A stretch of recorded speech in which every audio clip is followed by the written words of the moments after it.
bolandaka Lingala News Magazine et sa information à solo. Ne vous trompez pas d'adresse pour être bien informé. Suivez Lingala News. Babina Sali pour Lingala News, Tangama Solo, boucle, check. Na prière ya Kafu Oyo Yemoko, le pasteur titulaire Raphaël Vubu Molakisi Nabave.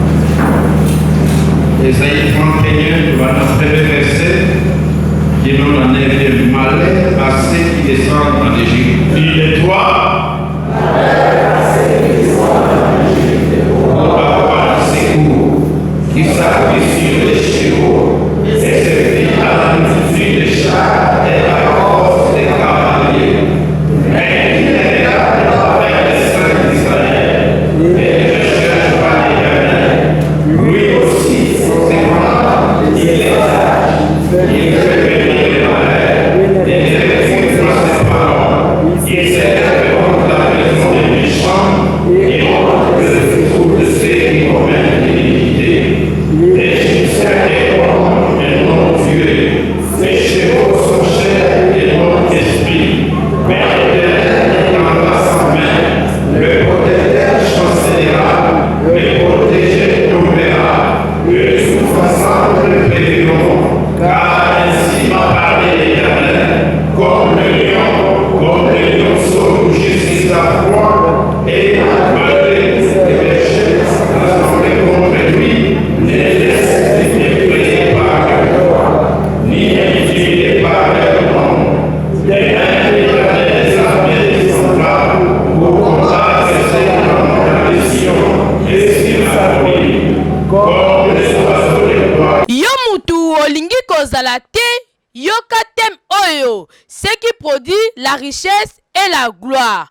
Yomutu ya goigoi, landa passage oyo malamu, po yango ekosunga yo bandeko. Ekosunga yo, tant orgueil engeye na yo, humilité azo ko réprimer, azo nyata yango. Orgueil ekomimater. Amen. Ata ozwi kongo, ozwi mosala, ozwi libala, ozwi mapango, ozwi mituka, mais ozali komikitisa. Orgueil ekomimater. Parce que l'humilité est la carte à âme na yo. L'humilité, il y a monté et ça la terre comme soumis. L'humilité est même ma soumission. Sauf que ma lobby est l'eau, ma peste ordre. On va dire les mots, mais on va faire ça ordre à sa main. Mais plutôt à sa humble.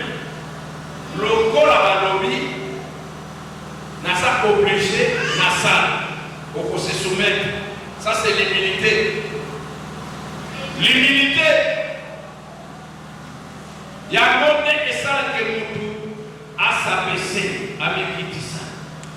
Ndeko Église Crisco, paroisse ya Songololo, ezobanda na 7h juste, petit nangonga ya 9h30. Yaka, yo oyoka message oyo ya pasteur titulaire Raphaël Vubu oyo alobi na mokanda ya Proverbe chapitre 22 verset 4. Ndeko na ngai fongola matoi aoyoka.